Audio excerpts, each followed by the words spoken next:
don't want to be reminded that people have anuses. I don't remember that. This Christmas, Hail Salad is coming to Blu-ray. That'll be good. I will watch that.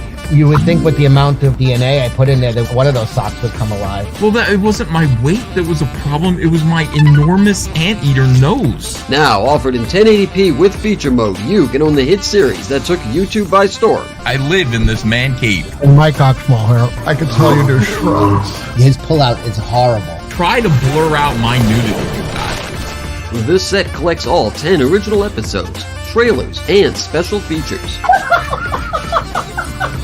You're a known racist. Well, I mean, some people don't know that yet. You run a plantation. Everything's a matter of timing, Cecil. So get your copy of Hail Salad on Blu-ray now, only on Indiegogo. This is fun to watch this kind of stuff. The funnier the better. We appreciate it. Yeah, that was really funny. This is the worst shit I've ever seen in my life.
My script.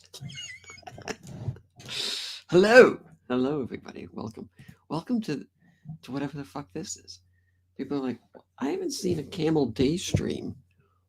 6 months? It might be. The last one I remember doing, I think was like, God, I don't even know.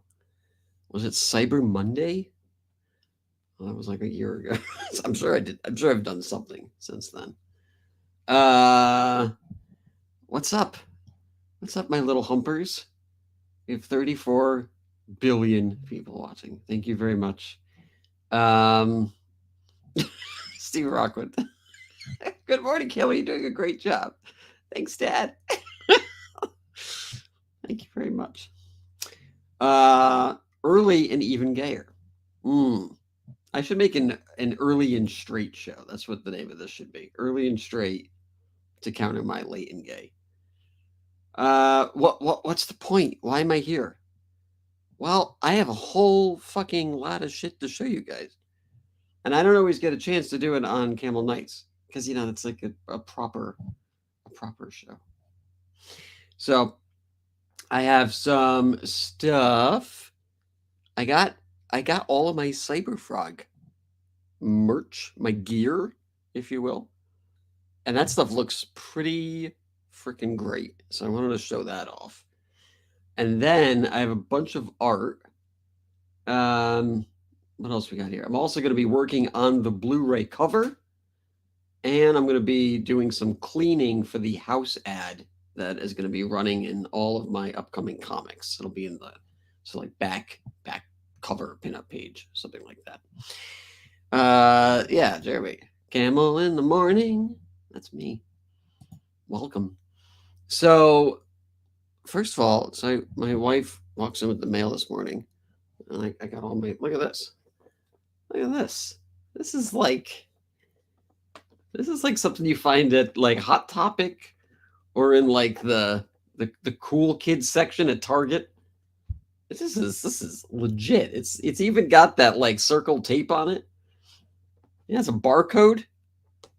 This is pretty awesome. It's annoying because I would want to open it and I could put it in with my Batman, but it looks good in the box. I don't know what I'll do. Ethan, feel free to send me an open one. Yeah, this is pretty impressive. This is a nice little piece here. And so I'm going through the box, right? Because I have I bought this, which is super thick. Look at that. Look how thick and thick that is.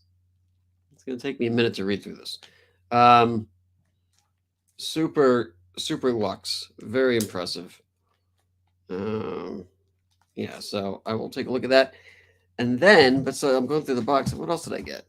Well, let's see here. I got a Salamandroid Zine, which I guess this is from when he was doing stuff before DC, I guess, because the art looks a little older. And then there's this other, I don't know what this one behind it is. It's like a mini comic or something. I'm sure the chat knows. And then I got a Salamandroid book. And I got the Amphibionics Part 2. Also, seems like older art. Am I allowed to say that I like the older art more? Am I allowed to say that? I like it. The new stuff is pretty tremendous though, but the old stuff, I don't know. There's some. I think it's because it's closer to how I can draw. I can't draw as good as Ethan can now. So I like the stuff when he wasn't as good. I got that, and then what else we got here? I got Salamandroid hollow glitter stickery thing, trading cards. Let's go through these. Let's see here. We got Heather and some little kid. And we got, it looks like a wolf. Like a wolf guy? It's called Sprite. Okay. Oh, no, wait. No, it's called Hypercat? I don't know. And then we got some type of killer lobster or something. Yeah. Oh, it's a scorpion. Oh, okay. That makes more sense. Ooh, look at this. This one. Oh, they're both like that. Oh, look at that. So these are like metal. That's pretty cool. We got that one. Let's see here. This one. Oh, this one's metal too. Look at that. I gotta make some metal cards. These are all pretty great. And then I also got, what else we got here? Cyber Frog. What is it, a sticker? Or is it like one of those vinyl bookmarks? I don't know. I got that. And I got a keychain. Oh, that's pretty cool too. Maybe I'll make keychains. You guys want Hail Salad Ethos keychains? That would definitely, the colors would break down easy. Pretty, not too shabby for, I don't know what I paid, $60. I'm not giving that shit away for $60. I fucking wish I could. Yeah, very, very impressive. So I'll put this back. I don't want to damage them. I have a sleeve going, but I think it's over there. So bear with me here. Okay. And I'll put a little sticker in there so I don't lose it. Let me put this over here.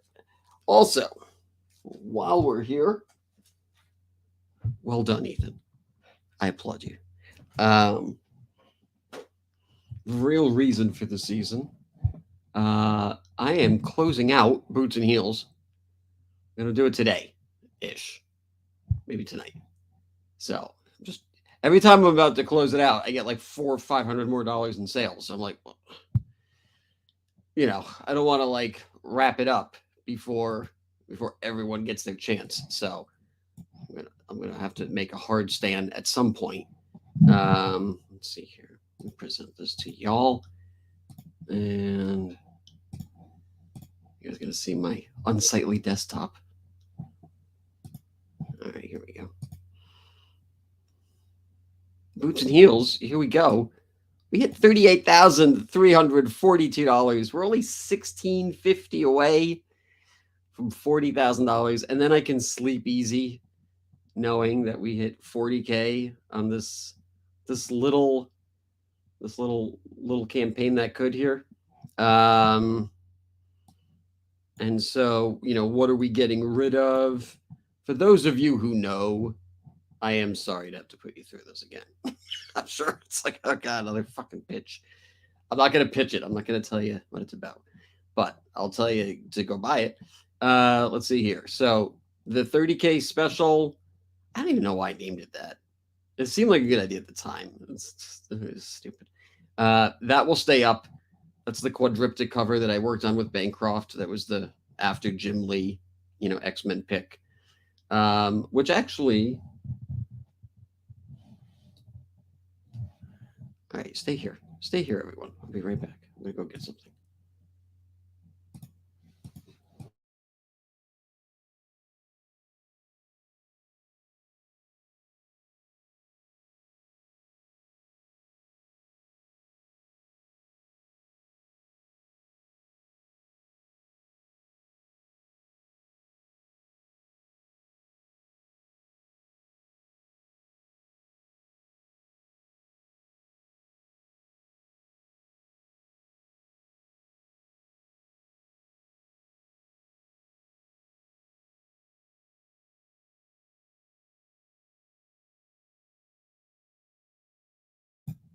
Okay, I'm back.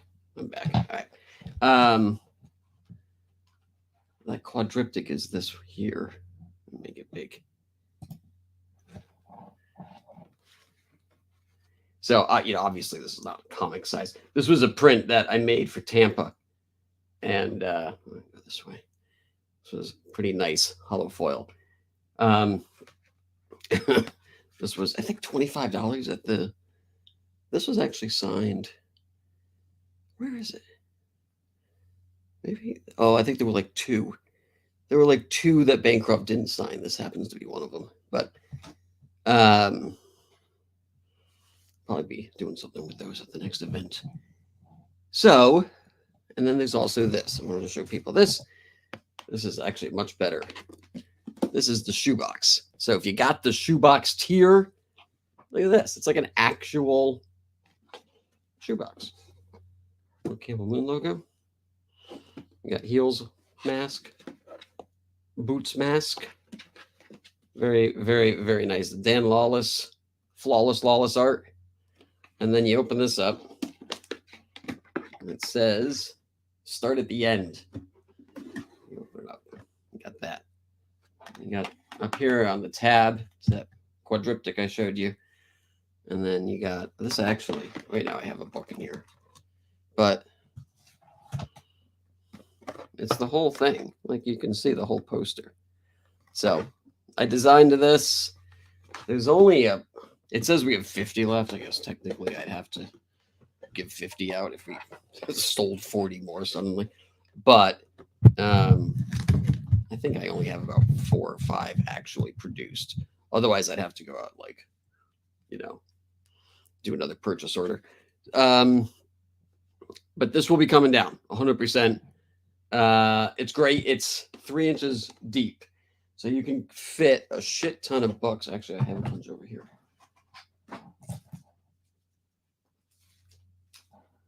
I have all these old Shadow comics. So we can put those in here. I can show you. So you can put all your boots and heels will come in like that. They all fit in perfect. And I happen to have some trades here. I have this trade. You get this right in. And this trade right in. And there's still, look at all that space. So it's pretty great. It's a nice way to keep your shit together. And there's, you're not going to have to worry about having to buy a new box every single time I do a campaign. Not that I'm not going to offer them, but okay. Cider Hype for $2 says, thanks for a last stream. Hope the next is Aces. Yeah. There's some people who was it? Serious Cat was like, you guys don't know how to read well. Yeah, I said it was the last stream of the week. If you guys read anything else, that's on you. I can't help you with that. All right, so there's all that stuff. Let me get rid of this. Thank you, Cider Hype. So yeah, and you know what? Let me put the link in the chat. We're only looking for $1,600. $1,600. I'm sure one of you has it. I'm sure one of you is like, I could do that. All right, let's bring this back. So what else we got here? So I'll keep up the quadriptych. The $20 book is coming down. The Preston Acevedo print, there's a hollow foil print that's coming down. But you do get the art if you get the shoebox, because it's the art kind of lines the box. The 3D glasses, I keep selling these. It seems like one a day at this point. I know it's a 16, but people are buying it on the back end and they're buying it through the secret tier. So I think I'll keep that up. Black and white is coming down. I posted the Camel Night shirt because people kept saying they wanted a single shirt. So I don't know. I don't know. Maybe I'll take it down next week, but it's definitely coming down soon because I'm doing that as part of the purchase order with the lunch boxes, and the lunch boxes are 100% coming down today. This holographic standee, which we've actually sold 3 more of in the last day. Look at this thing. Here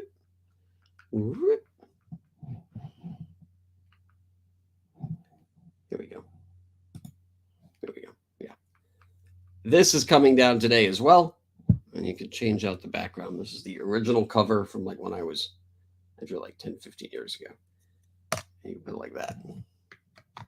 Put that like that. So that is coming down as well. We'll move that in a minute. The basic quad 4 cover. I don't know yet what I'm going to do with that because we still sell them on occasion. I might leave it up, but I might not. So I don't really know. Lunchbox coming down. Lunchbox Deluxe coming down. Shoebox coming down. I don't know what to do about the golf cart. I mean, maybe I'll leave it up as a joke. But I don't fucking know. Other than that, everything else is all the original art stuff sold out. So if you missed out on that, oh well. You could do a commission piece. Commission piece is $500. It has to be boots and heels oriented because I need to be able to use it for the campaign in some regard. But for the most part, if you're like, hey, I want a commission of whatever. So what I did was I ended up doing 3 commissions, and they were all of the Claude agent. And let me show them to you. Let me bring it up right here. There's one. Actually, maybe I can just... what the hell is this thing? Here we go. This is all 3 commissions.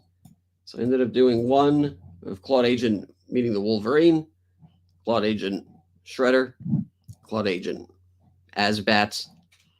And I'll change the names, but they're all going to be trading cards in the next campaign. And I think I'll do 1 per tier or something like that, so you can try to collect them all. And there's a couple other Claude agents that I have planned. So, but these pieces will be sent out. Like I have the hard copies. So I'll send those out. And they're not, these are really just flats. I'm going to go in there and do a little bit more sprucing up for the lighting and the shading and such. But yeah, so there you go. All right, let me bring this back here. Well, Red says 500, make it 500,000. Yeah, I'm trying to make sales, bro. Sark says golf cart coming down. I know. Everyone sucks. I was like, come on, someone. No, nothing. It's okay. Oh my God, was I just talking to you guys this whole time? I didn't even show you what I was working on. I think so. You guys couldn't even see it. Let me bring it up. There we go. So this was the Claude Agent and Wolverine. This was the Claude Agent and Slicer. Well, I call him Slicer. This is the Shredder. And Asbats here. So yeah, these are the ones I'm still not quite finished coloring, but these were all commissions. So it's great because then I can send them out to you guys, and then you get original art, and I get to use it for something in the campaign. So yeah, if you guys are interested in that, hit me up, or just get the tier, and then I'll contact you or whatever, and you can contact me, and we'll figure out what you're interested in. Okay. What else is going on? So I've showed you that. I've shown you that. And let me go back to the campaign here. Did I put the link in the chat? I don't know if I did. I'm going to do it again. There we go. So, yeah, this is all on its way out. I mean, we could hit 40K if just one person, just one is like, hey, let me get that golf cart. I'll end the stream right now. I'll be like, whatever. We hit 40K, I'm out. Unless we got like 4 people all get the golf cart at 2,500, then we'd only be 1,600 away from 50,000. In which case, I'd probably have to stick it out just to hit 50,000. But yeah. Nolan actually bought one of these right here. Nolan, I think, got the center one. Yeah, he got the Shredder. The Shredder versus Claude Agent. I can't remember who got Asbats. What the hell was that? Maybe I just did it. I don't remember. All right. Anyway. What is this? Camel, do you have a PO box? No, they're all rich boxes. Sorry. Yeah, we have a shoe box. We have a lunch box. According to Sheila, I have a mailbox, apparently. She was like, a month ago, she's like, where's my mailbox? I was like, what the fuck are you talking about? Fucking mailbox. It'd be great. Can you imagine we start making the first Comicsgate mailboxes? Okay.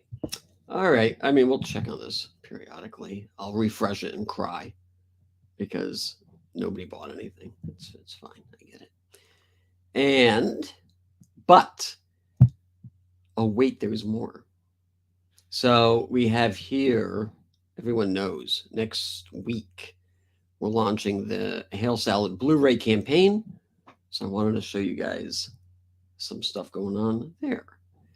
What we got here? Well, let me show you this. So we're going to be the first ever that I've done is a full-on character cover. It's a reprint of issue 2. I'm also probably going to be offering it as some type of puzzle or something.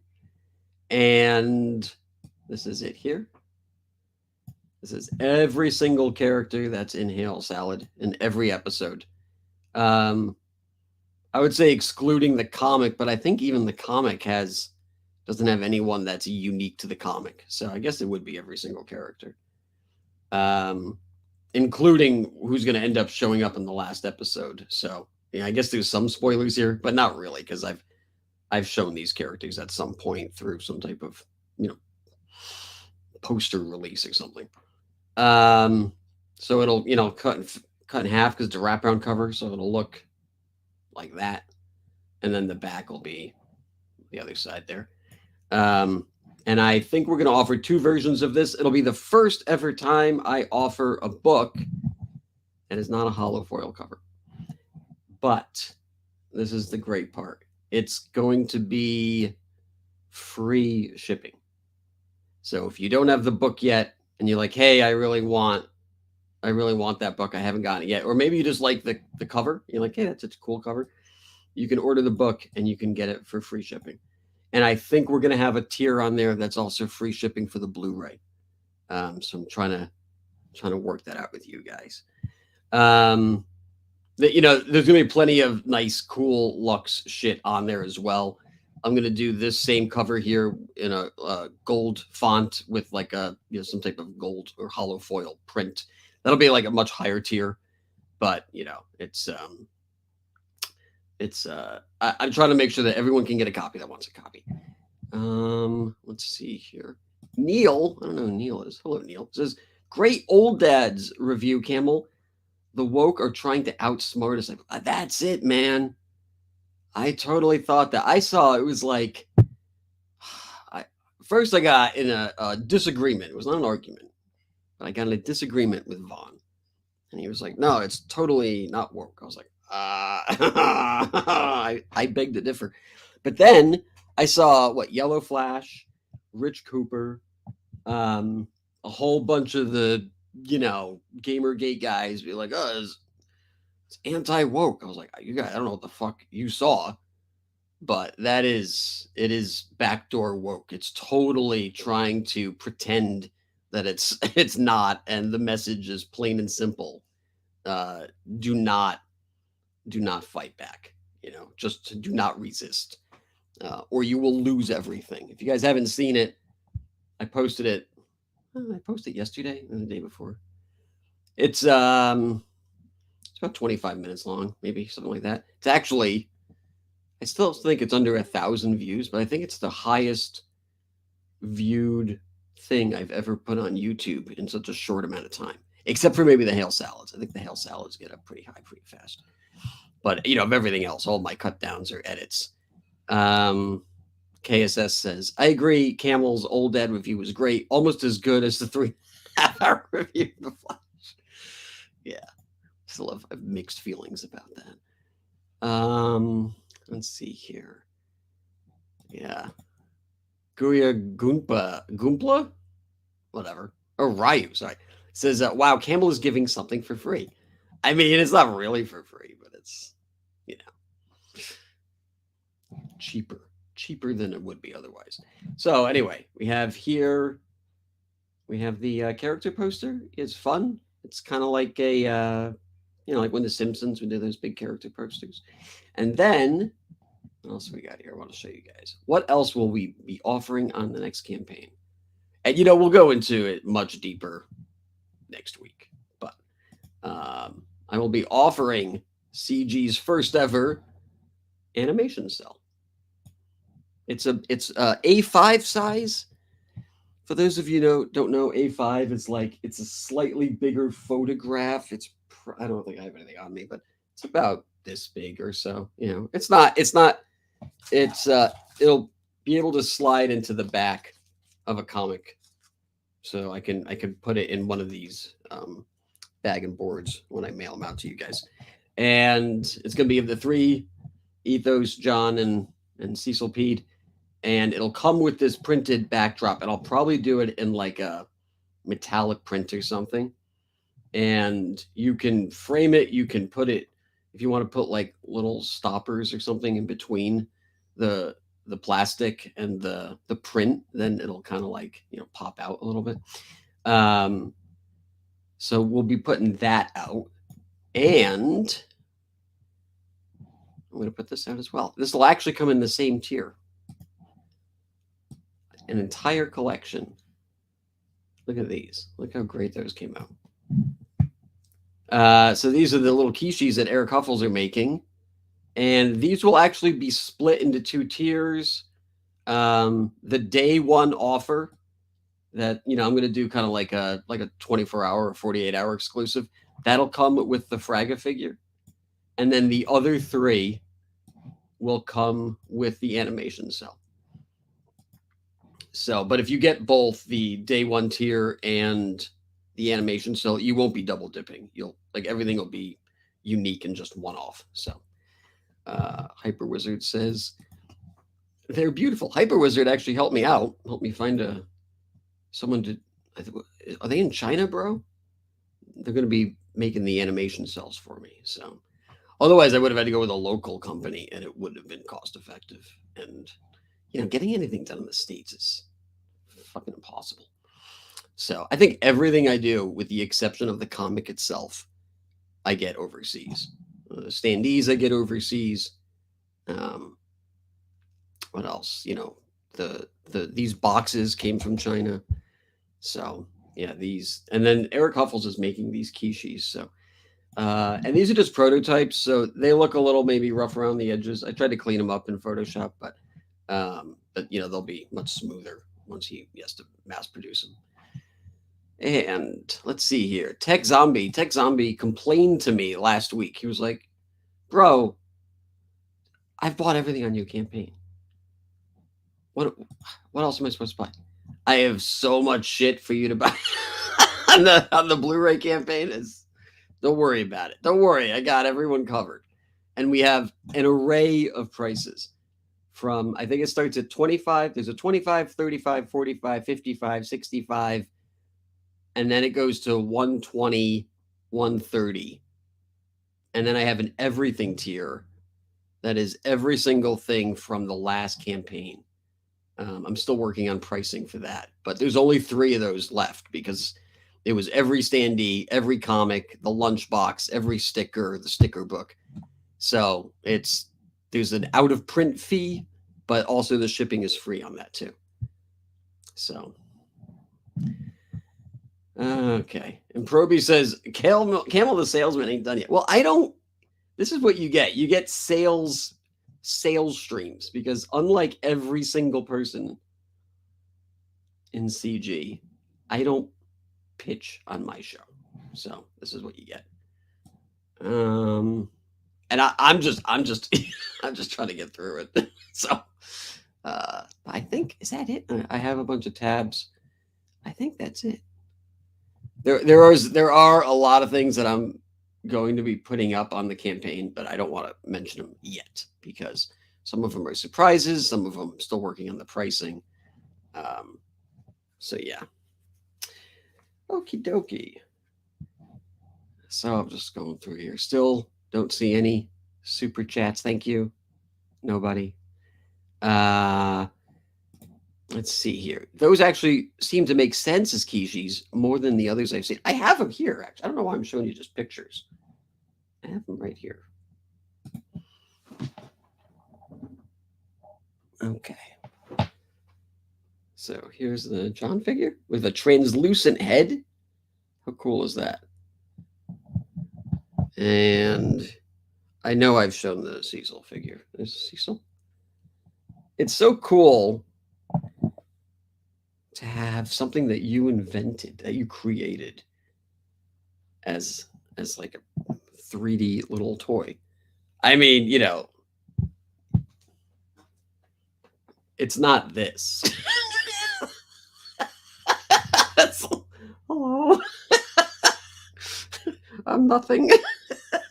But it's still pretty cool. Still pretty awesome. I'll put these back later. So, let me get rid of this here. Get rid of my giant face. Let's see here. Queso says those figures are excellent. Yeah, they are really cool. They're really awesome. I almost wish there was a way. Like, I've been looking into it, like whether it's for these or whether it's for the standees, because the standees are only about twice as big, to make like a play set. Like, I don't care if it's cardboard or what, like just some type of enclosure, but I can't really find anything.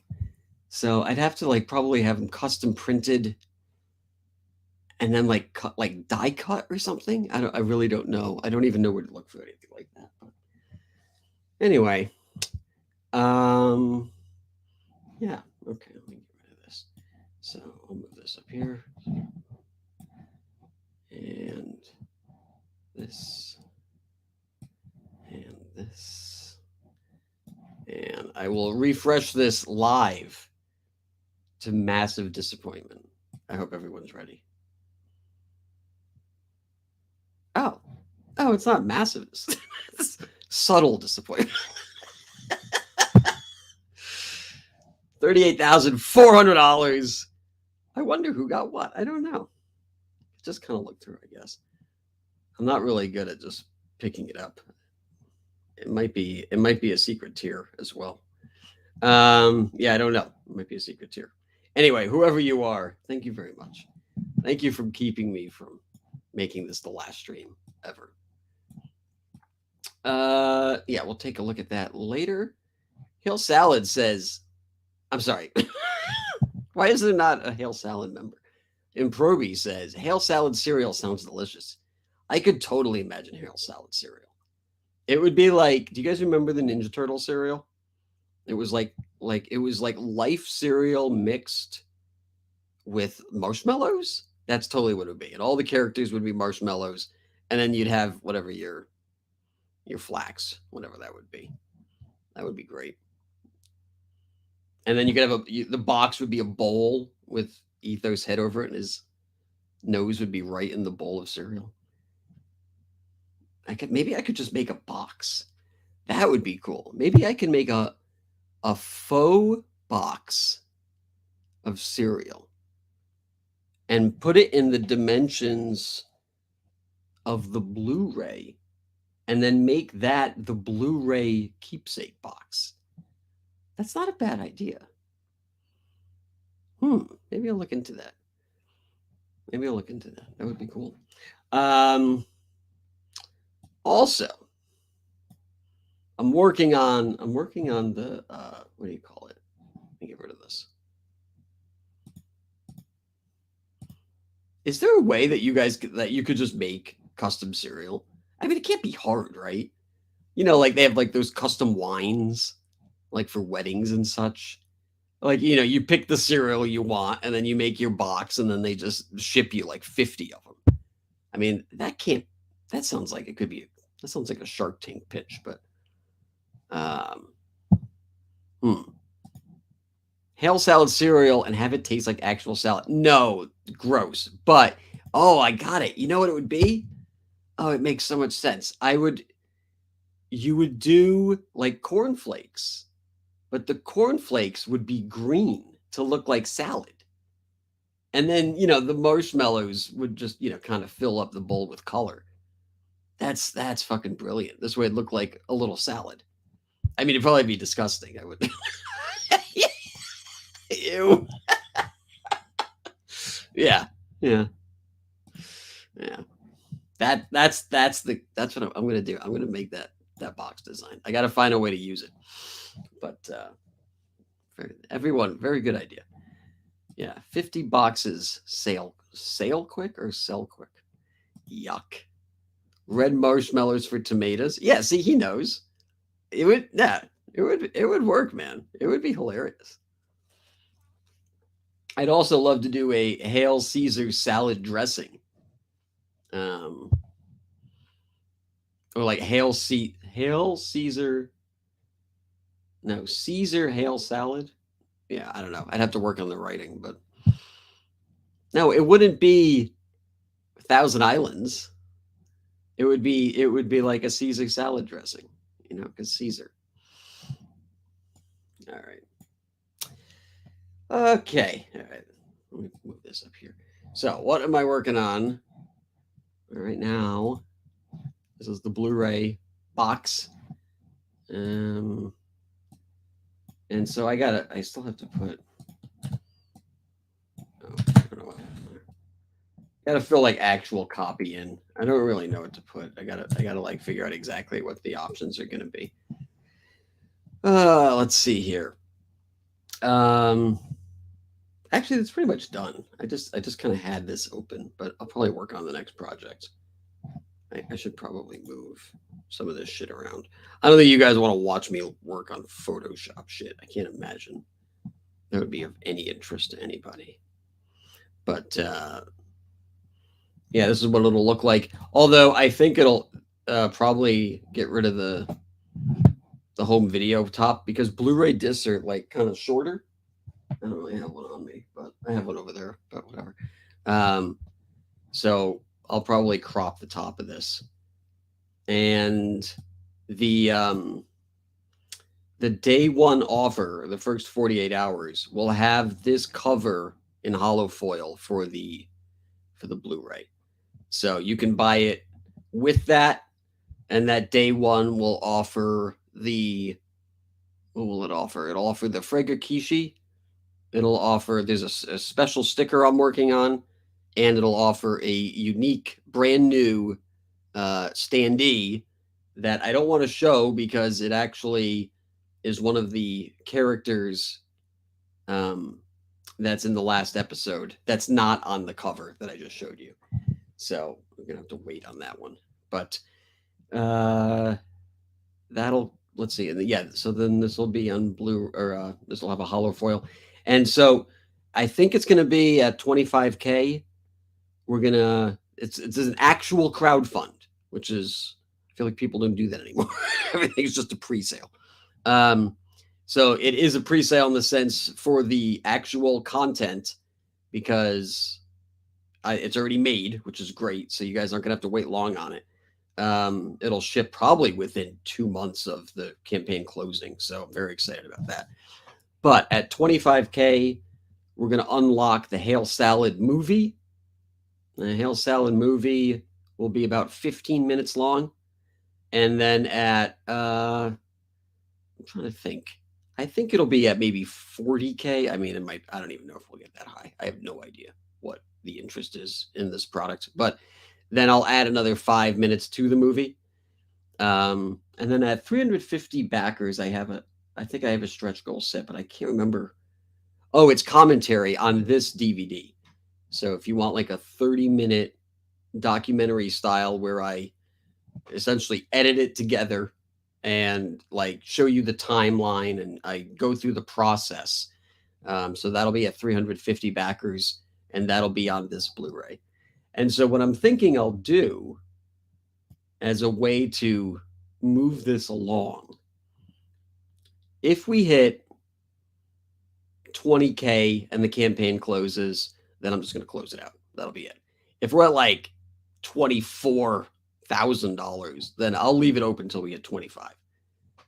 If we hit 40K or 50K, whatever, I don't know, then, then great. Then, all of the perks are unlocked. But if that's the case, I don't want you guys to have to wait for the DVD because it's annoying. And then I still have to make another episode and that's just going to take a very long time. So what I will end up doing, is on the Blu-ray itself, it'll have, you'll open it up. Instead of an insert and the disc, it'll be a disc and an empty tray for another disc. And that empty tray will be for the movie. And I will make the movie, put it on a separate disc, and then put it in one of those little mailer sleeves and mail it out to everyone who got the Blu-ray. This way, because I don't know how long it's going to take me to make that. I don't want people to keep waiting. I still have to finish Boots and Heels, and it could be 5-6 months before that happens. So and that won't even really cost me that much to put it on 2 discs. And it's a great way for you guys to get your product and then get your product again later once the DVD is, or once the movie is done. Let's see here. Sir Nolan Lockhart for $20. Thank you, sir. Thank you. I don't know what it's for. Is it in lieu of $2,500? Or is it on its way there, I think. Let's see. KSS says, Camel will also follow Netflix circa 2008, and he will have Camel Flix, where he will let you rent Hail Salad. Yeah. It is going to be cool. There's also going to be a thing on here called feature mode, where I take all 10 episodes, I take off the intros and outros, and I edit it together as one. I would call it like a long episode, but almost like it's a mini movie in and of itself. So you don't have to keep going back to the menu to watch it, or play all mode where you have to watch the intros and outros every single time. So that'll be just one of the you just click on it. So I think just because I have so many people at this point who have asked, I will have a digital mode. It will not cost anything less, because I still have to build wherever I have to host it, and you have to download it. But yes, there will be a digital mode. It'll be about the same amount of money. It'll be the same amount of money. Let's see here. Kay says, but I love the intros and outros. Well, there'll be one intro and one outro. It'll be the at the beginning of it, and it'll be at the end of it. Crazy Mad says, "Hail chat, what's up, Crazy Mad? Great job in your animation, Camel. Thank you." In 10 years, Camel will do a Hail Salad, the special edition, including cutscenes. It should say with Jabba the Cuck.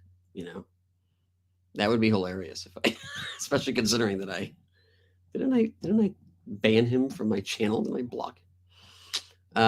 Yeah, commentary mode is going to be there. I think there's going to be an option where Mike and I will sit there, we'll watch the feature mode where all 10 episodes are edited together, and then you'll be able to watch it with a commentary mode with the two of us talking about it. It'd be great if I could actually get Cecil to do that. We'll see. We'll see what's up. See what the future holds.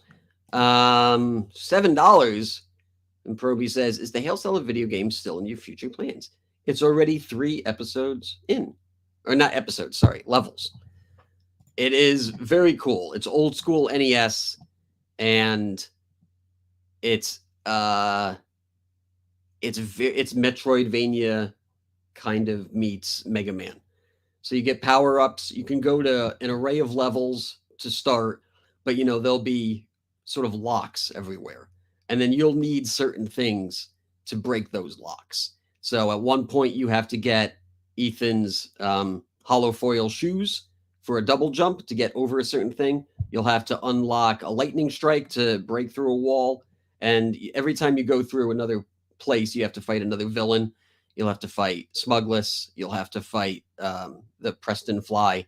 And every time you get a new upgrade, someone that gives it, like Cecil will give it to you. So like there'll be like a dialogue tree, and then he'll give it to you. And then it's a platformer. It's really cool. I mean, it's old, but it's really cool. And that'll definitely be something I will offer. No matter however you buy it, you'll get a ROM version, because I know a lot of people are most likely going to want the ROM. But we'll offer it on NES cartridge, which will work on NES. I've tested that, and but I know for the most majority people don't have an NES. Like maybe they'll want it as a keepsake or something, but you will definitely get a ROM so you can play it wherever you want. That campaign won't come out till I would say 2025, because that'll launch with issue 2. And I low-key might even do issue 2 and issue 3 of Hail Salad in the same campaign. Depends how things are moving, how fast they are. Because next year we're doing the Claude Agent campaign, and then we'll go back to Hail Salad. So I'm kind of going teeter-tottering. We'll see how much I offer. I mean, it sounds like a long way away, but it's not. I mean, shit, I've been in CG it's 2020. I mean, it feels like a blink of an eye. So, and Proby says, better dust off my old NES soon. Yeah, I mean, or you can play it on an emulator. You could play it on a Mac emulator. You could play it on a PC emulator. That shouldn't make a difference. Yeah, okay. Let's see here. All right. Let me, so I don't know what else I need to work on for this Blu-ray. So I think I'm going to shelve it for now until I figure out what my copy is going to be back here. And I'll probably give it to the PG-13 thing. I just put that in there just to have it. Because it's not actually rated. But what I probably will be working on, this is the house ad.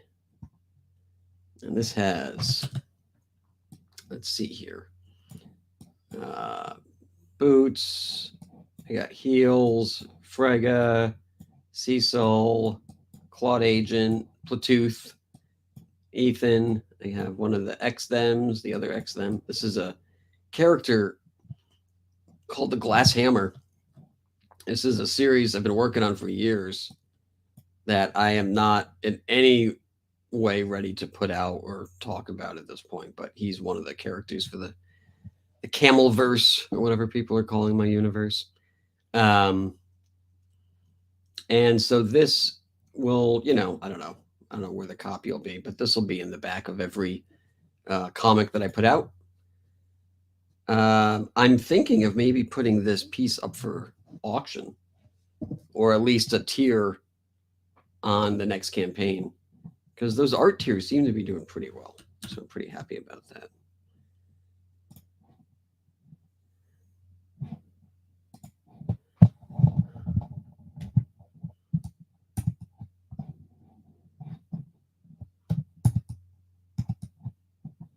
I don't know, my stupid thing isn't working. I have this thing here, and I fucking swear to God, man, when it works, it's great. When it doesn't, it's just a fucking nightmare, because it stops pairing. And the only way to get it back to pair, I could try to put it on here. No, it doesn't do anything. Is to fucking reset the whole thing. It's so aggravating. Oh, now my pen's not working. Why isn't my pen working? I swear to God, even in the future, nothing works. Maybe it's dead. Let me see. This is going to be a real short stream. I'm like, well, let's see if that's any better. There we go. All right, there we go. Okay. So yeah, this is just the cleaning process. I do this for every single page. And I don't know if people do this. I don't know. This line I'm getting rid of, I'm pretty sure, was like a hair on the scanner that I didn't notice. So, yeah, I just go in here and I just kind of smooth out the lines. It's actually kind of cathartic work. It's real easy to do when I'm like on another stream. So like if Mike's doing a stream and he's like, oh, come on, or whatever. Or if I go on someone else's stream, then I can just do a lot of cleaning. I do wish there was another way though, because God, it takes a long time. Like it'll probably take me a day for a full clean. And it's like, well, it takes me a day just to draw a page anyway. So now I'm at 2 days. It's kind of annoying. So now my process is twice as long as it should be, but I don't know any other way to do it. So.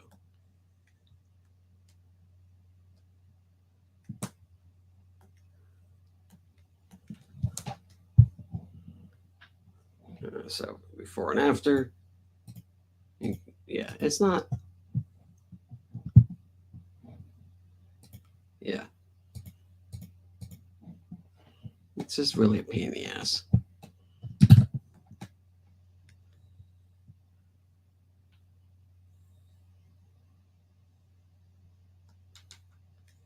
says Shane does it. Oh, okay. Yeah, it's just, oh God, it's fucking tedious, man.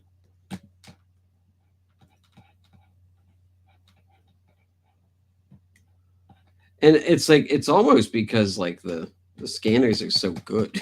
They pick up everything. But I was looking through the book that I got from Ethan today, and like, holy cow, that shit looks like it's at 600 DPI. I mean, there's just so much detail. I can't even imagine the amount of time that goes into a page. I mean, no wonder it's coming out in 2023. It's like it fucking probably takes 100 years to do that shit. I mean, it would be nice, if we can get these books out sooner. It's just like, with the amount of time between streaming, pitching, cleaning, coloring, and you guys know, I barely fucking stream. I mean, how often do you see me stream? Even Camel Nights is like, we took last week off, took the week before that off because I think Mike got sick. So, yeah, it's quite an effort. I don't know what's going on here. Okay, good. Sometimes it feels like the pressure is off, but sometimes it's hard to tell what the pressure is when you're doing white on white because you can't really see what the options are.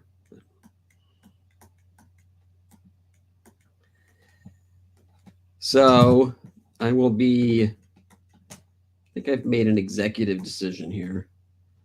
I think, my wife has expressed interest in Vegas. I think, hopefully Mike still plans on going, but I think I'm going. I think I have no qualms about it. It's not a political statement. I'm not pro-Dungeoneer or anti-Dungeoneer. I don't really fucking give a shit about any of that. In the end of the day, I just want to go to Vegas. So I'm going to Vegas. It sounds like a lot of fun. I've been to Chicago. I don't need to go back to Chicago.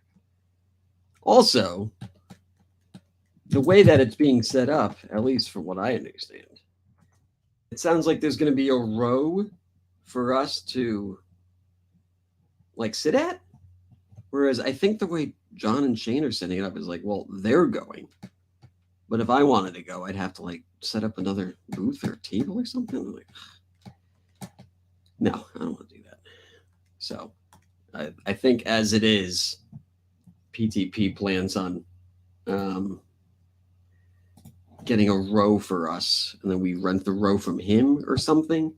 Either way, it doesn't require me to possibly not be sitting with other CGers, as it would be the case if I was to go to Chicago. So that's it. Hyper Wizard says, Vegas, baby. Yep. I think Jake's still going.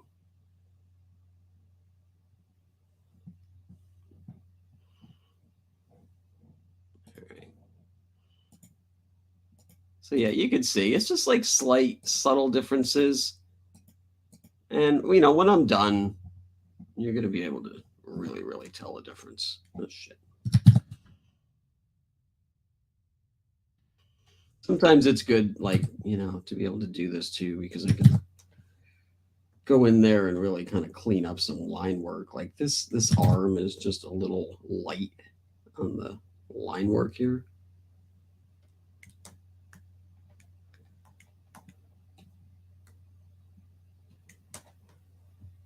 So you just go in there, clean that up. Get rid of that, get rid of that. Also, the other thing too about Chicago. I mean, what if they don't get in? I don't fucking buy plane tickets and then be like, oh great, now I can. no offense against Phil, but I'm not flying all the way to Chicago just to go hang out at an arcade. I love you, Phil, but that's a lot of money for an arcade, bro. So, but also, I mean, and obviously this is unique to my situation, but my wife and I, we never even went on a honeymoon. We bought the house almost right after we were married. And then, COVID hit as I shouldn't say that. The lockdowns hit right after right after we got married. So we couldn't really go anywhere. So it's like, and she's from Wisconsin. She's been to Chicago plenty of times. So we're going to like go out to Chicago. I'll work the con that first weekend, and then we'll be out there for a week, just like hanging out because we've never done anything. So that'll be nice. Sark says Phil's Arcade is one of the best in the nation. I'm sure it is. I'm sure it is.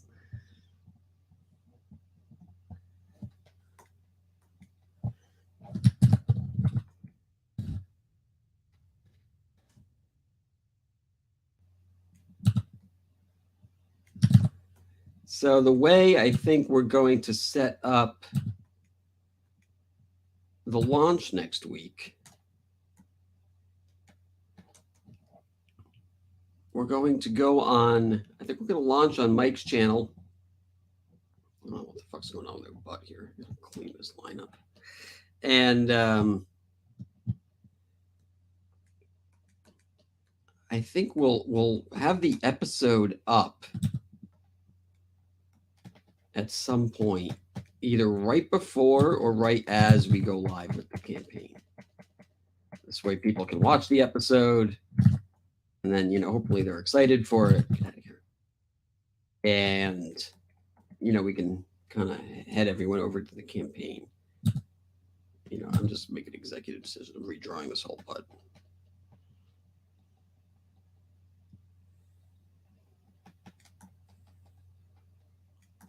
So I think that'll start.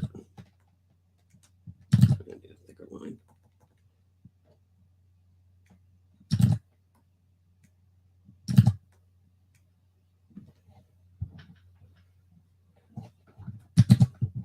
I think that'll start probably about 8-ish or so. I'm not 100% sure. Originally, we were thinking about putting the, doing the whole Hail Salad, like last episode up at like noon.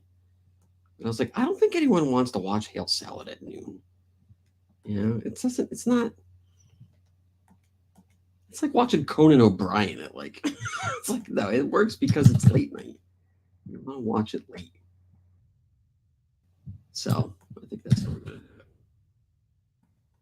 I would ideally like to put it up at midnight, but I don't know of a campaign in history that did well with a midnight launch. So I don't want to do that, which is unfortunate.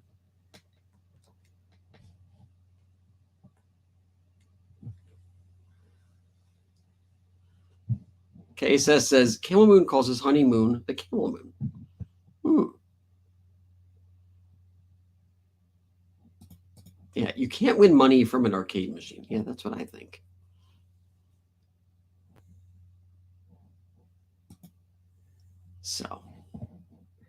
So yeah, I think we have the same amount of people watching who started. If you are new, if you happen to fall in here, I'm just doing a little cleanup work. I'm gonna be taking down boots and heels. It's a soft close though. So like we're gonna leave the main book up in the various forms, but all of the extra stuff will be coming down. Including the dope ass shoebox, which I was showing off. If they're interested in that, get it. That will 100% be coming down because it'd be too expensive for me to order a new batch of those, as much as I might want to. So, what are you doing? I feel like the booty's not bootyful enough, I feel like it needs to be bigger.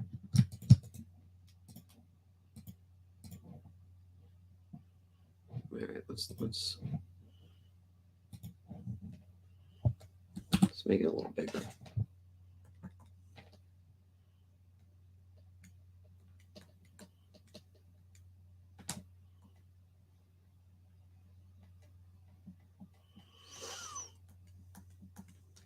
And I think maybe this needs to come out too.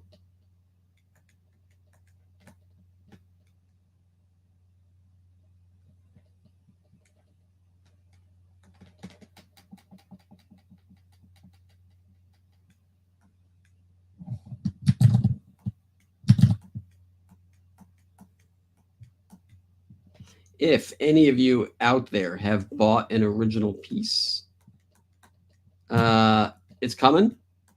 Don't worry about it. Just don't want you to think it's, sitting somewhere, like at the post office or something. I'm just trying to get, there's a lot to get done. So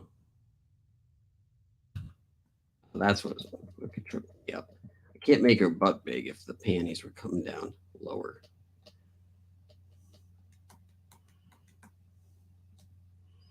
That's a little better.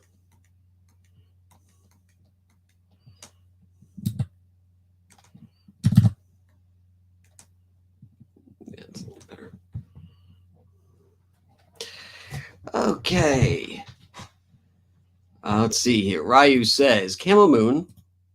Why is this not? Can you guys hear me?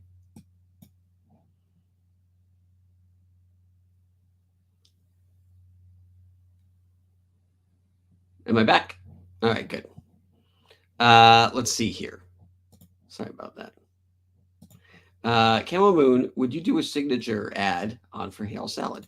There's going to be a signature tier.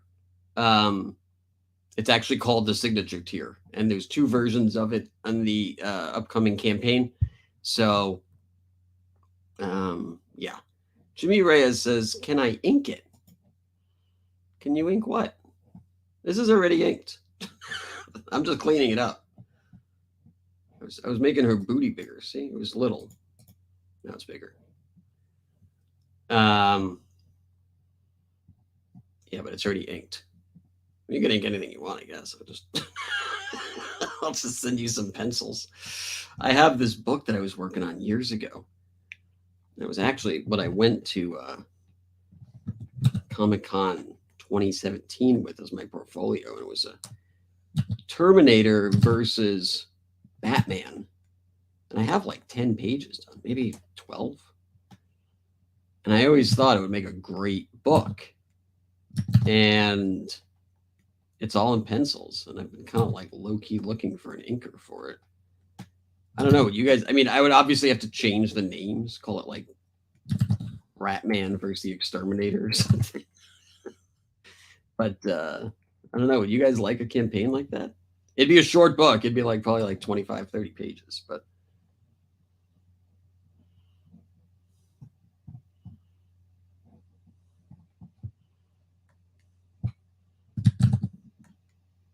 yeah, maybe I could do that. I literally have these pages. I've never done anything with them. It's a pretty great story. I'd have to look into how long it would take me to do that. And then I'd have to find someone to color it because, God, I wouldn't have time to color it. The problem would be, I'd have to hire 2 more people to work on it. And then I'd have to make bank on it in order to pay those guys. Even if it's only 20, 30 pages. It's a lot of fucking money. There'll be no frills if I want to get the book out.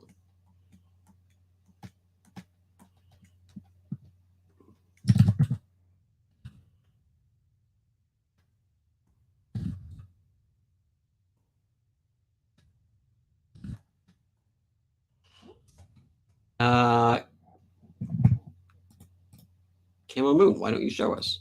Okay. Let's take a look. Let's take a break here. Where would I even have that? Is this it? Oh, I do. Look at that. I actually have it up. All right. All right. Yeah, this was a fun project. So this was the cover. I did the cover myself. Again, I'd have to go in there and, change some colors and whatever. I'd probably redo it. I mean, the art's a little old on this one, and this was just like an inside cover. It was, I was just gonna have text over it explaining what's happening and how the war started and such. Maybe I could like this. Yeah, okay. Yes, I have Batman and Terminator coming down, and they're coming in on Skynet in the future. And the robots are waiting, and Batman's like zipping down and move over here. Terminators blow up Batman's cycle, and the Terminator is shooting this T-850 here. And then they kind of land next to each other and they're swarmed. Batman does some, karate chops. We see here. So down here, you can see my mouse. This is a guy here. He's all wrapped up. Up here, we see that he's still wrapped up. Anyway, they're fighting. I remember when I did this Batman down here punching this Terminator in the face. I thought it was like the greatest art I'd ever done. I was like, oh my God. DC's gonna call me tomorrow, What's the next page here? So we got a gunship comes down. This is more of a 2-page spread, actually. It's actually this one is a little harder to read. I'd have to put some bubbles in there to help guide you. But essentially, gunship notices Terminator and Batman and this guy they have, and then Arnold turns around and he blows up the gunship. Actually it comes down here. They get spotted on the machine, and this laser gun comes down. I was a pretty good artist. I don't know what the fuck okay. Anyway, they blow it up, and let's see here. Let's go to the next one. So the guy that they saved, Batman cuts the shit around his books, or it's his wrists, and that's John Connor.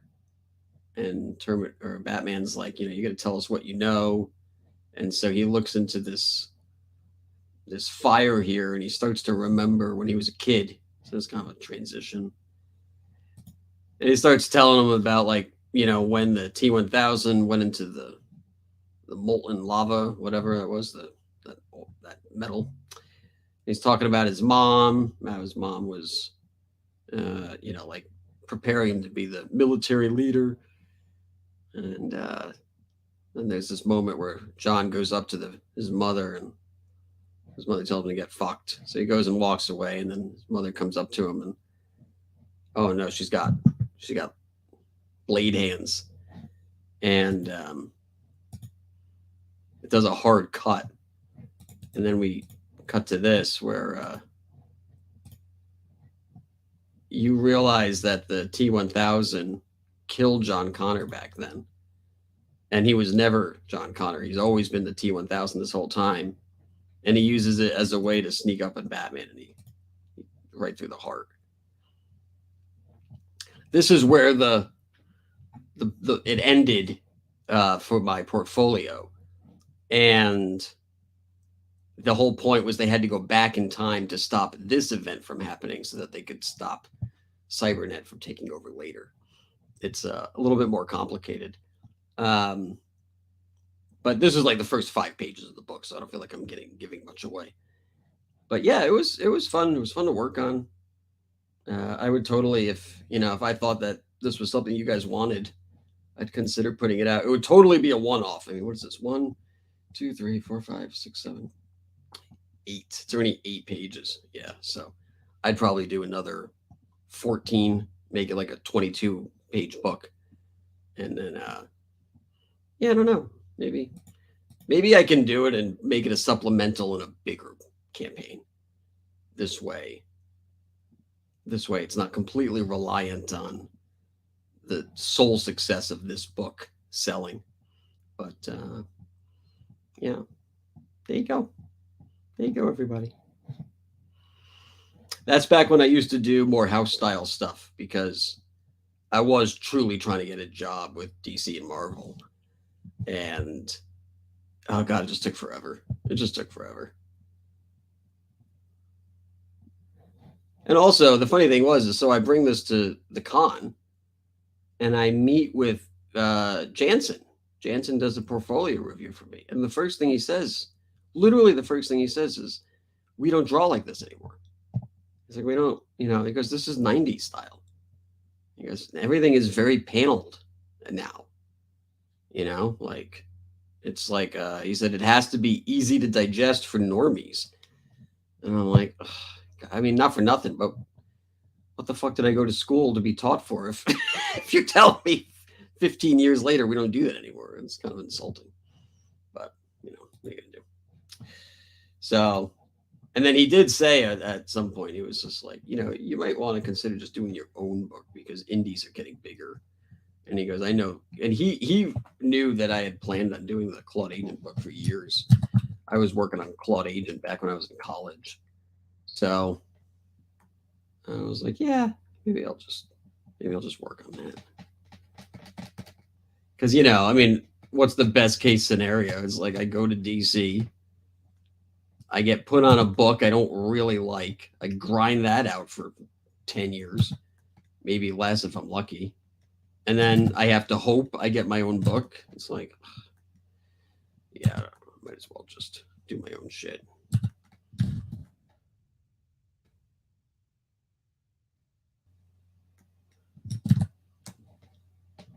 Ryu says, put it in the Camel Moon sketchbook. Yeah, I don't know. I'm not opposed to sketchbooks. I just don't think people really like them all that much.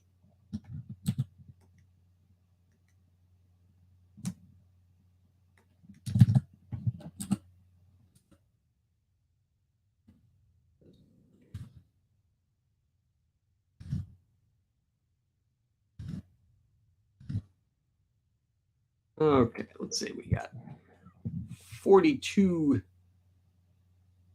Oh, both Batman and John Connor are Christian Bale. Yeah, that's why it was. The audience wouldn't know.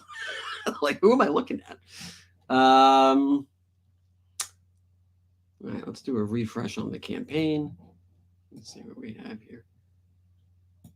KSS says, in an alternate timeline, Camel was hired by Marvel and have to draw for Mags and Heather Antos. Yeah. It's funny. I had done, I wonder if are they on what I just showed you? Let's see. I had done a bunch of, oh, here they are. I did these like retro covers for The Last Jedi. Because I, again, it was just like trying to get some type of, put some work together. It was like, look, I could draw this, I could draw that. And so I did these covers more in the style of like the Marvel stuff from like the 70s, 80s. And at the time, Heather Antos was the editor for Star Wars for the books. So I sent her a, I don't know, tweet or something, or email. Well, I never heard back. I never heard anything. And then that was right around the time that people started talking mad shit about her. It was like, it kind of weird, actually. So I was like, oh, I wonder. So clearly I'm not the only one who's having issues. And I remember going into the comic shop and there was I'm trying to think who it was. What was the book? It was like Kim and Kim or something. I can't remember what it was called. And I'm buying Batman, super, like, the shit that I buy, right? And the guy says, there was some woman, very large, hair was very blue. And she's like, oh, have you considered getting Kim and Kim? And I laughed at her and I said, I would never buy that. But it was such a bizarre sale because it was like, I don't know why you think I'm picking up superhero books. Like, no, I'm not into your weird fetishist nonsense. Get the fuck out of here. It's like, not for nothing, but know your fucking audience, So, yeah. All right, let's do a refresh here. Let me get my tissue box ready. And 1600 away. 1600 away from glory. Ryu says, what is Kim and Kim? It was, if that's what it was called, I'm pretty sure that's what it's called. It was like space lesbians. The comic book is essentially what it was. And they were like bounty hunters or some bullshit. And yeah. Where was this comment I just saw? Where did it go? Okay, so it says Renfamous was pitching Kim and Kim to Camel. I mean, the irony is that Renfamous was she? I don't know if she was in Dallas, but she lived around where I lived. She was like a known minor weirdo celeb amongst certain circles. Same way Donnie Cates was. Everybody in my fucking circles knew who Donnie Cates was. And I was like, who? And they were like, oh, yeah. Because I guess he lived in Austin, because I lived in Austin. Yeah, and he would do signings at certain places. And I was like, I don't know. Fucking, I don't care. It's always so weird to me how people always claim success by proxy. You know, like he was one of them, and therefore anything he did was great. I read one Donnie Cates book. It was the worst fucking thing I ever read in my life. I was angry about it. It was, what was it? It was a Ghost Rider, Cosmic Ghost Rider. And it was just fucking fan service. I was like amazed. And this was like 2016 maybe. So I didn't really know what was going on. I didn't understand like what was happening in the industry. And I'm reading this thing and I'm just like, this sounds like a 14-year-old wrote it after reading every single Ghost Rider book ever made. Like there was nothing original or unique. It was all referential of things that had happened and with a wink and a nod. And I was just like, oh God, this is hard to sit through. Ironically, that book's worth a little bit of money now. I still have it somewhere. But I was just like, also, I mean, what the fuck is Cosmic Ghost Rider? It's Lobo. That's all it is. They're just like, we're going to do Marvel Lobo. All right. Cool. And then everything I've read, or not read, but like learned about Donnie Cates' writing was always just shit from yesteryear. Everything. It was like, oh, I'm going to do a baby Thanos. Well, they already did a baby Darkseid. You know, Snyder did it, actually. He was like, they tried to prop Cates up as like the Scott Snyder of Marvel. And it was like, don't do that. That's not what's happening. Relax. Yeah. Oh, that's interesting. I didn't know that. He was recruited from CBR. No actual writing experience. If that's true, that explains everything. You know, especially considering what CBR is. I mean, I see these articles from CBR. I'm like, you guys need to be nuked. I mean, this is fucking the worst non-tent bullshit on the fucking internet is CBR. I mean, you become irate reading it. You know, it's just so narrow-minded, and you know, it's like how can you clearly tell they have an agenda in the comic book field? Well, watch CBR. So, yeah.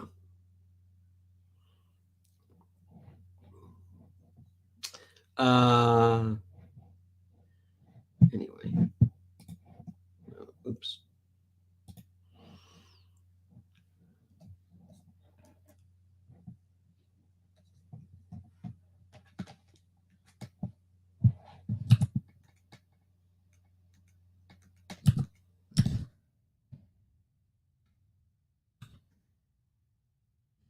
Yeah, but that was around the time that I started to realize that there was like something happening.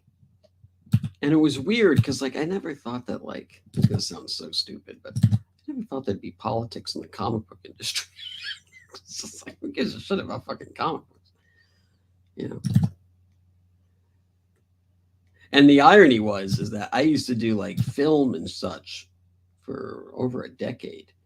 And ended up wanting to get out of it because I felt like the meritocracy of the film industry was going away. You know, I was like, well, you know, anyone and their mother thought they were suddenly an editor overnight because they had a copy of iMovie. And and I had worked for different production studios. I had worked for different TV networks and such, and it was just, you could kind of see it wasn't getting any better.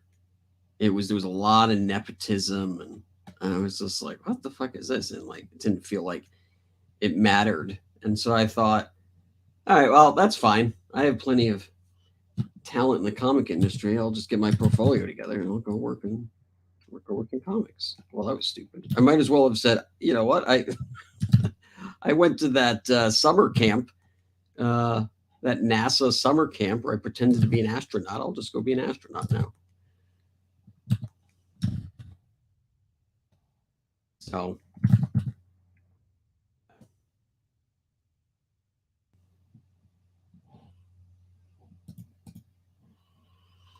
how's your father? He says, Camel, would it be weird if I shouted you out during Double Toasted's live streams? Do you still watch Double Toasted? I'm like, I was gonna say a legend, maybe an urban legend.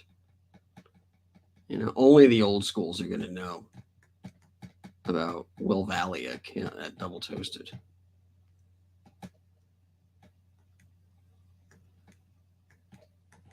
That all came to a head when I had done an article. This is so stupid, where I was calling out cancel culture. And the name of the article, it was something like, what was it? It was like, you're the reason entertainment sucks. And it was tongue in cheek, but it was trying to make a point of like, these movies are catering to you.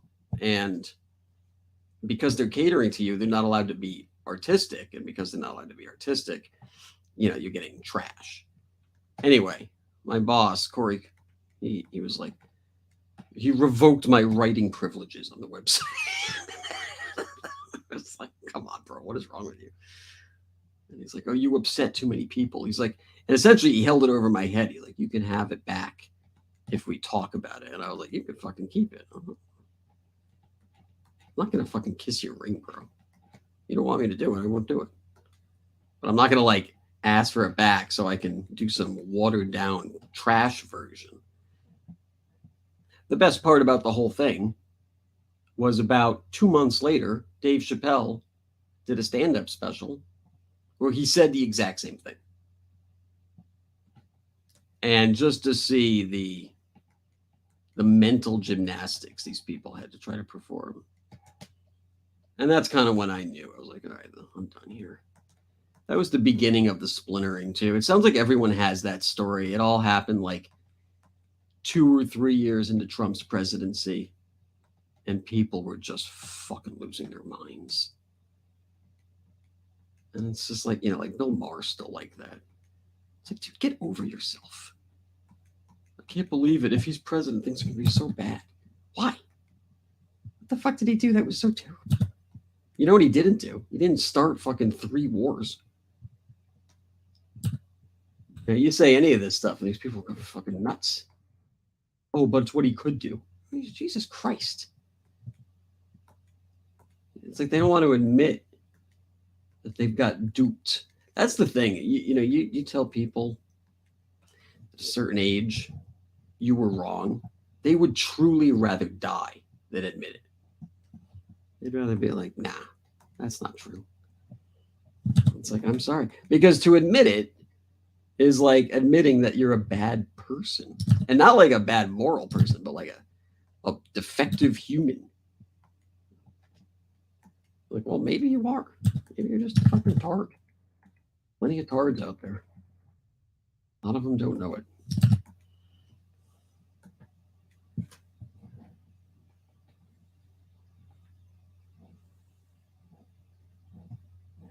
Yeah, KSS says, satire and comedy equal the 2 biggest enemies of political ideologues. Yeah.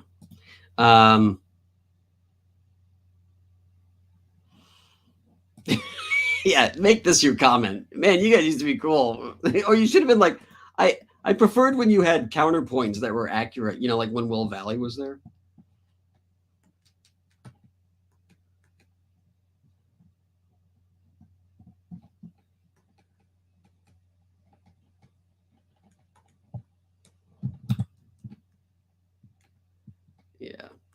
Although, I mean, it was quite valuable working there for a while. It taught me a lot of things, how to prepare a show. You know, I know when I hit the scene in CG, people are like, why is Camel's show so put together? Because I fucking did it for 5 years. Because I didn't get thrown into the fire of, oh, I guess I have to stream. Let me just turn the camera on and have nothing prepared.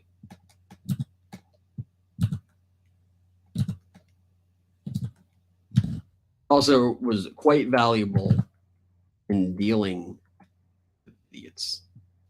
You know, there were so many trolls there. A lot of them were really, really jealous too, because, you know, I was the guy who like was hanging out with their idols. You know, they loved Corey, they loved Martin. It was like, oh, who is he to work with them? You know, I should have that spot. So you got a lot of jealousy. It's like, whatever. If you could have done it, you should have done it. I mean, it's really that simple. You will never see any more amount of jealousy or resentment from people who have no talent or skill whatsoever. And then they see you do something that they wish they either had thought of or was deserving of them.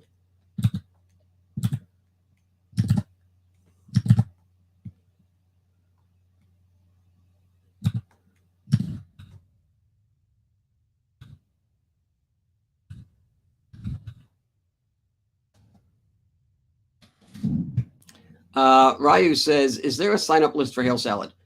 No.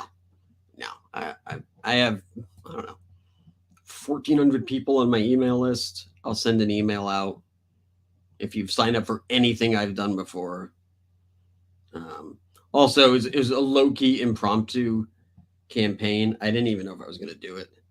And so, you know, it's, I just had to get it together. I'm almost wondering if, you know, I'm sure I've actually kind of noticed this because I know John's been doing this, but like, I think the days of the email are kind of over. You know, it's just like, it's a lot of work. And that's not an issue. It's just, it's a lot of work for like, not necessarily a guaranteed outcome.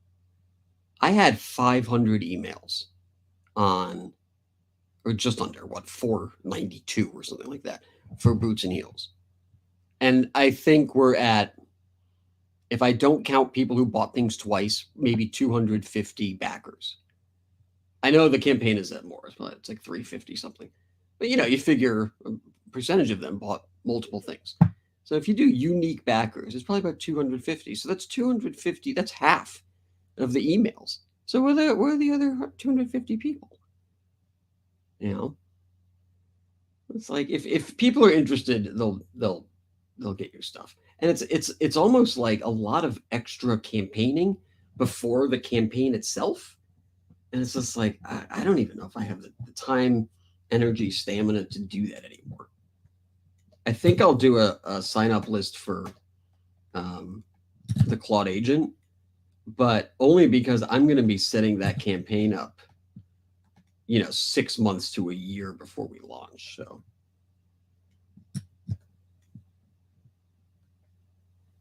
But yeah, I think for the most part, and I wouldn't be surprised either if people are like, yeah, I'm not doing that anymore. It's kind of archaic. And I just think overall it's a little unnecessary.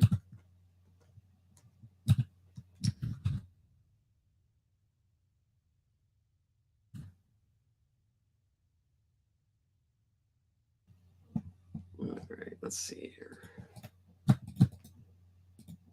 Before and afters. Yeah, so you know, it's just a little cleaner. That's all you can ask for. But it'll look much better, you know, once I start coloring it and such. And Lord Ravener says early and gay. No, early and straight. Idiot. Scarlet Fever. Hello. That's that transfer we're talking about.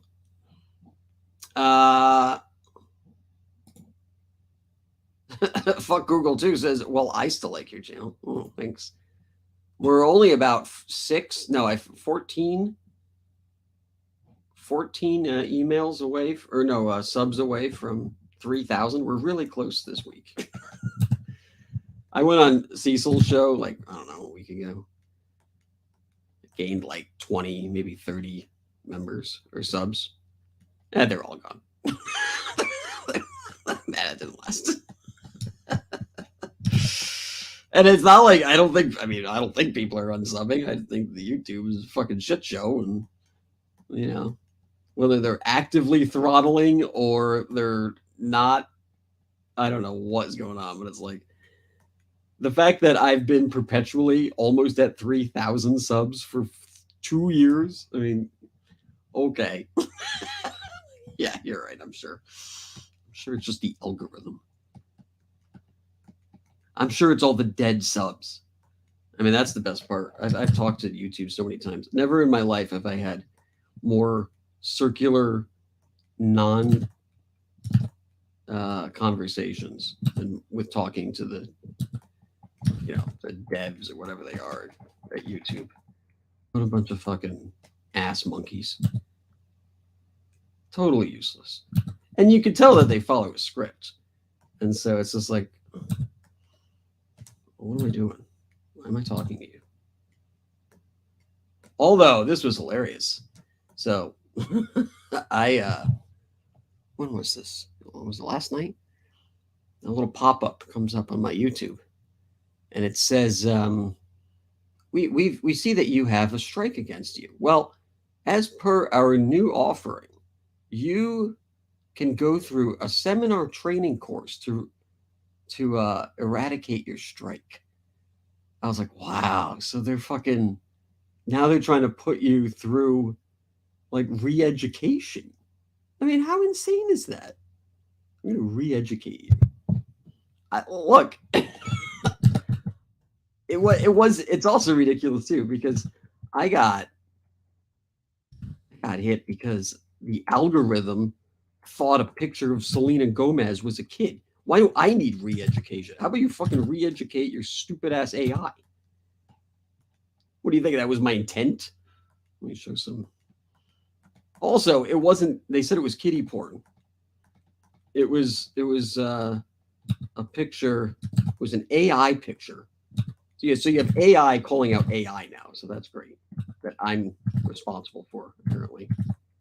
And it was of Selena Gomez in like a bra.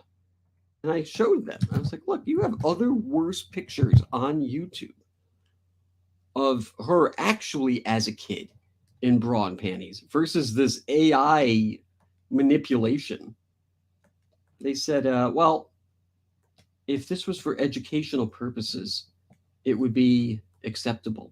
I said, did you watch the segment? The whole point of the segment was to find out if it was AI or not.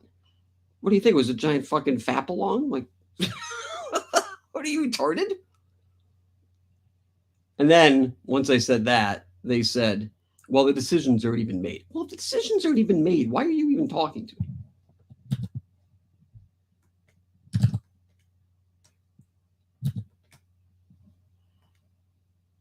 I swear to God, man, Google is the fucking,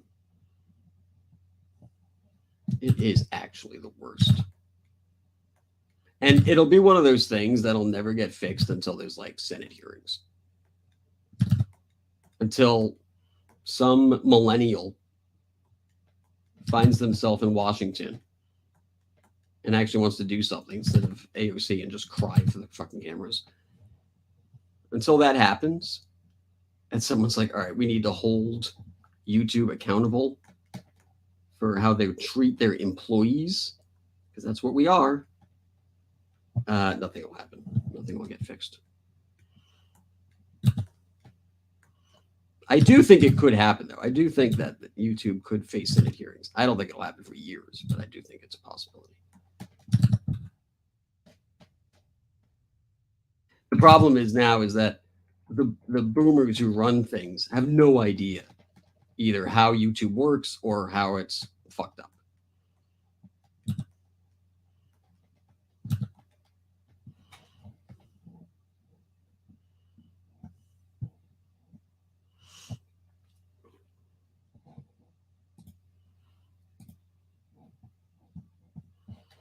me save this.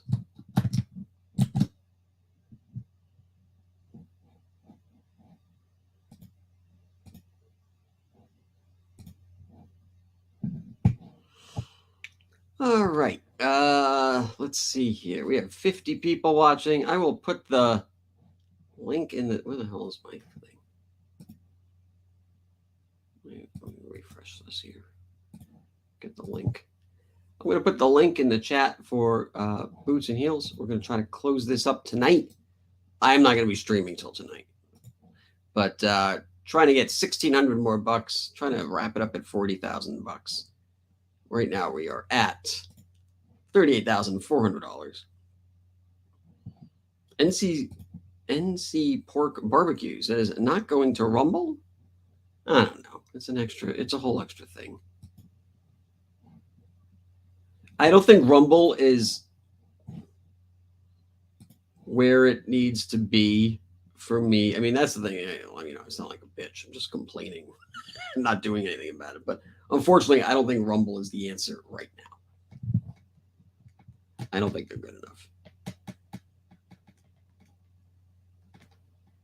What I'm really holding out for, hoping that happens soon, is that Twitter gets their streaming shit together. Not yet, Twitter. I would much rather start streaming on Twitter. They can get super chats together.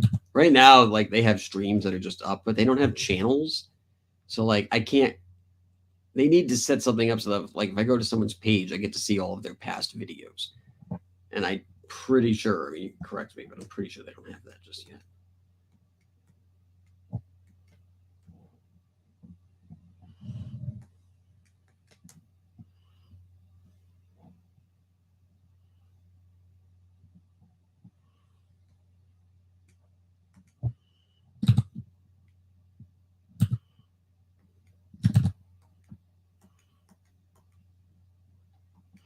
So for those of you joining us, I am cleaning this page.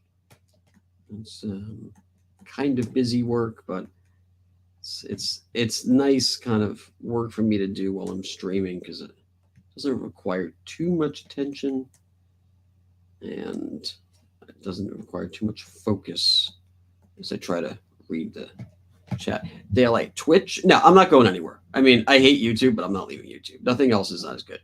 Twitch sucks too because Twitch is even more.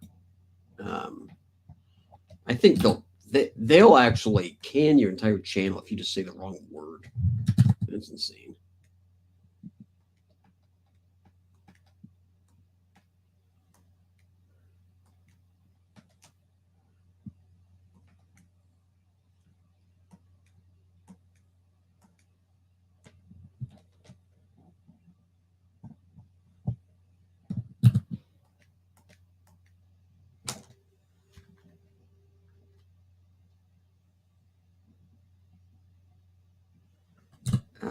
Okay. So yeah, for those of you joining us, I am MySpace. Yeah, I'll get. Can you imagine? Like MySpace suddenly came back. Does MySpace even still exist? I don't know. Anyway, we are wrapping up Boots and Heels. Everything's coming down except for the main book itself. That's the top tier here. And I'll probably leave the 3D book up because people seem to like that. Everything else coming down. Everything is coming down. Lunchboxes coming down. Maybe someone wants a lunchbox. Maybe someone out there could be the 20th person to get a lunchbox. That'd be nice. Make that nice round number. Shoebox tier 11. Maybe somebody wants to round this up to 50. So maybe we can sell 39 more shoebox tiers. Shoebox tier is great. Here it is here. Oh, it's kind of heavy because I got comics in it now. Look at that. Look at that. Oh, let me make myself big.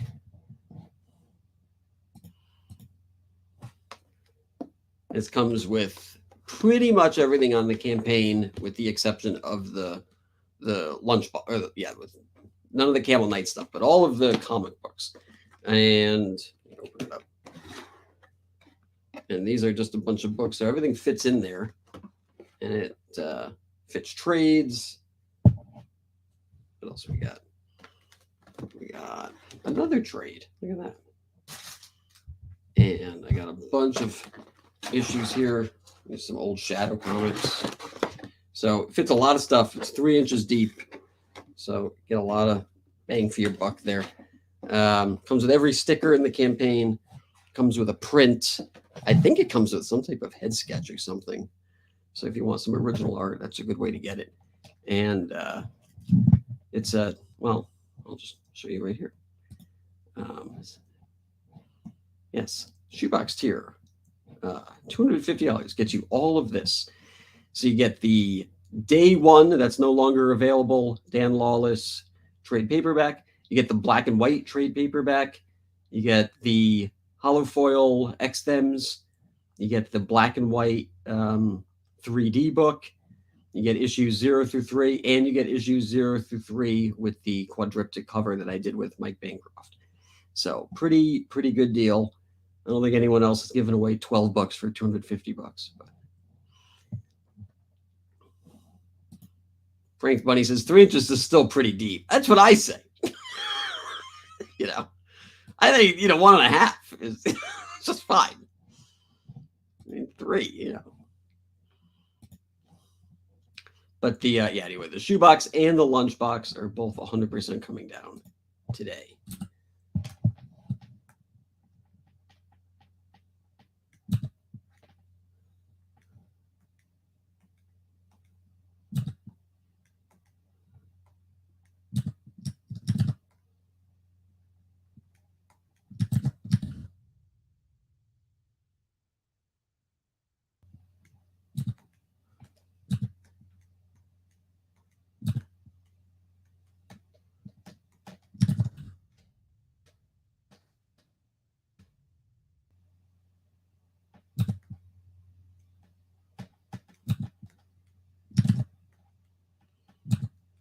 So I had a lot of people say how much they liked that Bill Burr breakdown video, and they want me to keep doing these, these sort of like edited reviews.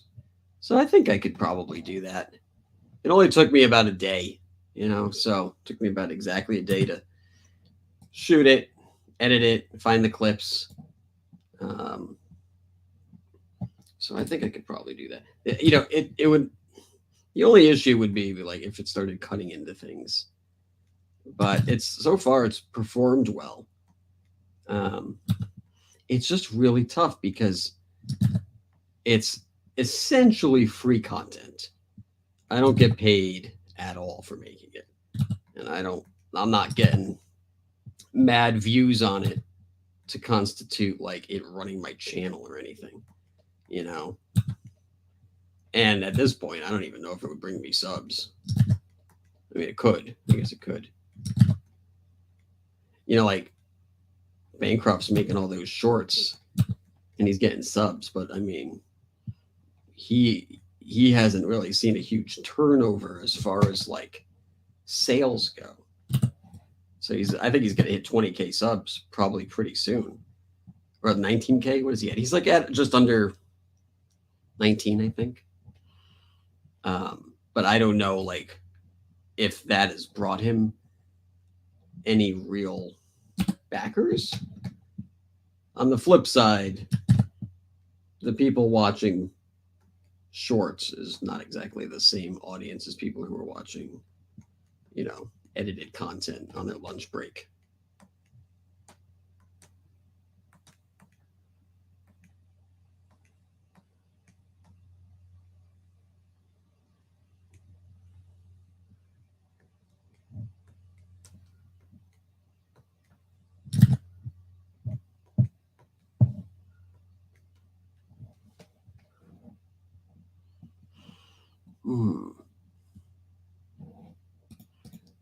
Dale A says the movie reviews are really good. They're your best videos. Oh, I don't know if I should be offended or thankful.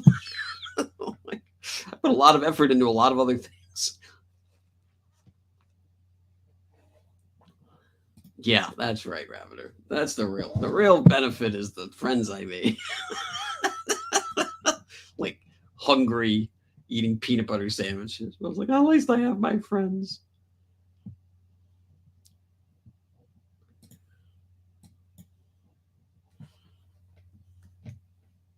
I mean, that's the hardest thing about being an internet, at least an internet comic artist. You know, like these guys, you know, what the fuck, man?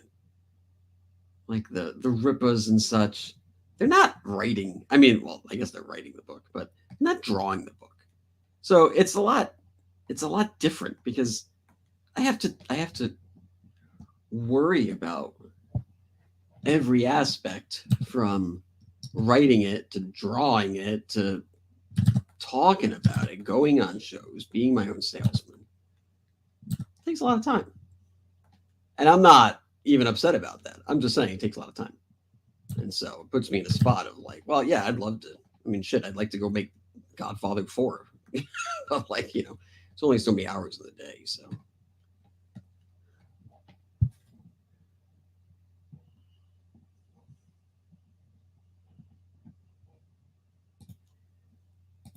yeah, so this is a pretty good clean.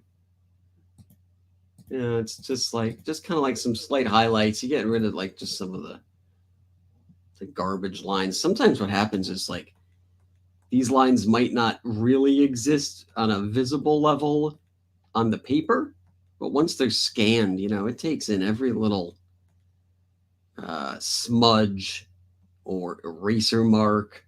And so that's the stuff that really has to go. Some people don't do any cleans. I've seen work where there's no cleans, and sometimes it looks fine. I am OCD as fuck, though. I mean, just like there's something in my brain that doesn't allow it to happen. Otherwise, yeah, it wouldn't take as long. My own worst enemy. My wife even said, she's like, maybe you could do the reviews faster if you didn't edit them so diligently. I was like, yeah, but I can't do it. My brain won't allow it.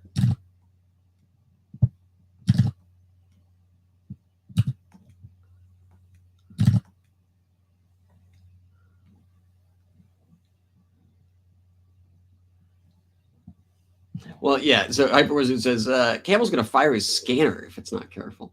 That's the thing, though. Like, no one. I mean, look how fucking far I'm zooming in. Yeah, like it'll print at this size. Like you won't really see it. Mike is a lot better than that. He's better, but it prints real clean. So it's like I don't really have a huge problem with going in there and sprucing it up.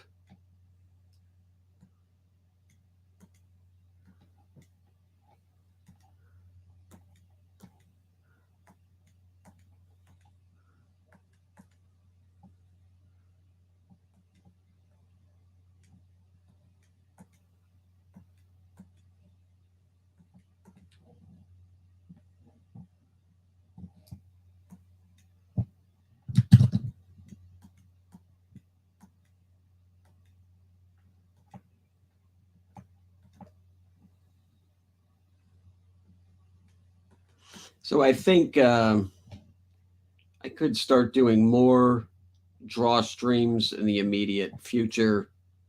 I'm thinking maybe every Friday, maybe every Monday or something. I don't know yet, but I have 28 XThem pages to clean. So that's plenty of work for me to do. So it's plenty of stuff to have going on. I didn't stream for a long time because all of the work I was doing, like the art stuff I do in the other room. And like, so when I'm like actually sitting at a table drawing, I can't really stream while I'm doing that. I also do it in the middle of the night. So well, not that would make a difference. So yeah. So, but now that I am working back at the computer, also up until today, I was really working on the Hail Salad stuff. And so like that stuff I definitely don't want to do on air because a lot of it is, if it's the cartoon, I can't edit while I'm streaming. And if it's the campaign, I don't really want to work on that stuff while I'm talking to you guys. It's not just doesn't work. But yeah, I think I could probably get something together maybe every Friday. Call it, early and straight.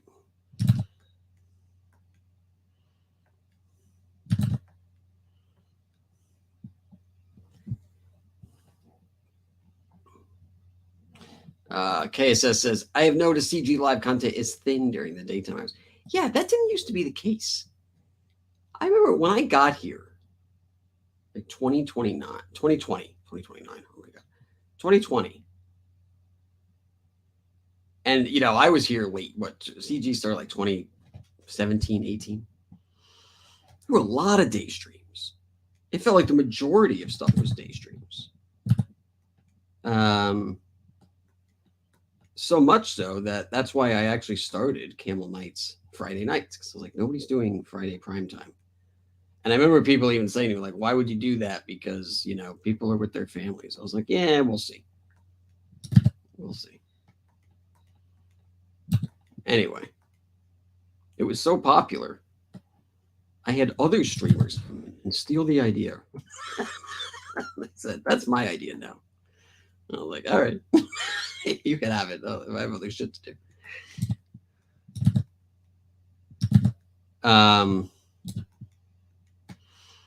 So yeah, I mean, maybe it would be worth it to start doing stuff in the mornings or the days. But, you guys still are up doing something.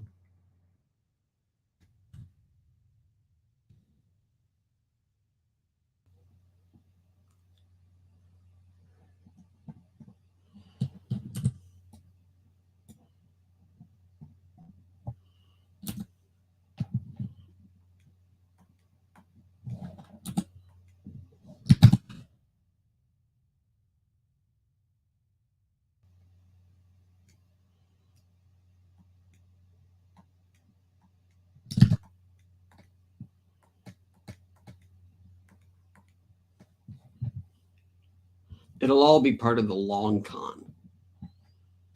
I'll start day streaming, and then everyone will start day streaming again. And then I'll be like, back to Friday nights. Idiots.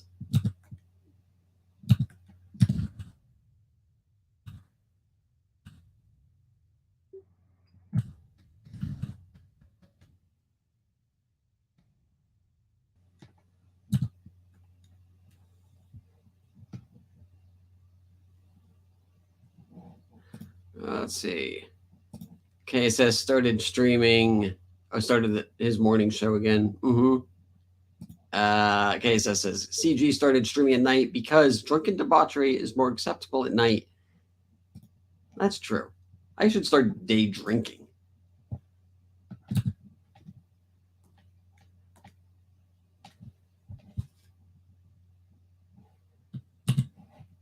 All right, we're gonna hit 2 hours here, guys. So I'm probably gonna wrap it up.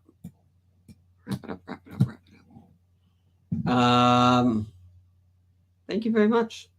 Thanks for the super chat. The one I got, the two I got. Thanks for the whoever was out there got the something on the campaign.